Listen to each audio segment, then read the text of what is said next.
Deuxième cause de mortalité chez les personnes de 15 à 29 ans suite au suicide, la dépression est un trouble mental courant selon l'Organisation mondiale de la santé, OMS.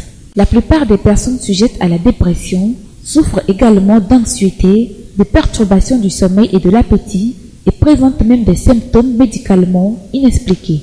Cette maladie méconnue conduit dans les pires des cas au suicide. Conscient de ce fait, l'Organisation mondiale de la santé a placé la Journée mondiale de la santé qui sera célébrée le 7 avril prochain sous le thème « Dépression, parlons-en ». C'est une maladie qui souvent passe sous plusieurs diagnostics. Quand on fait l'analyse, on remarque que la plupart des gens qui se suicident souffrent de la dépression.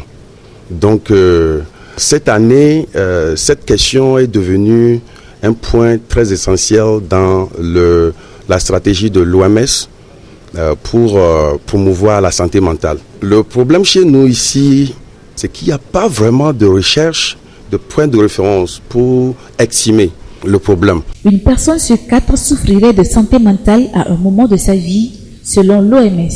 Pour éviter que cette maladie n'atteigne un état critique, un traitement s'impose et il est souvent conseillé non seulement d'éviter la consommation des drogues et de l'alcool, mais aussi de rester en contact avec des proches. D'abord, il faut reconnaître qu'il y a un problème. Et ça commence par parler aux proches, parler à des gens en qui vous faites confiance. Ce n'est pas une honte. Le traitement commence par là. Il faut en parler et il faut chercher l'aide de spécialistes. Il n'y a pas de substitution. Il faut parler à un spécialiste qui va vous diriger vers le traitement qui vous va le mieux.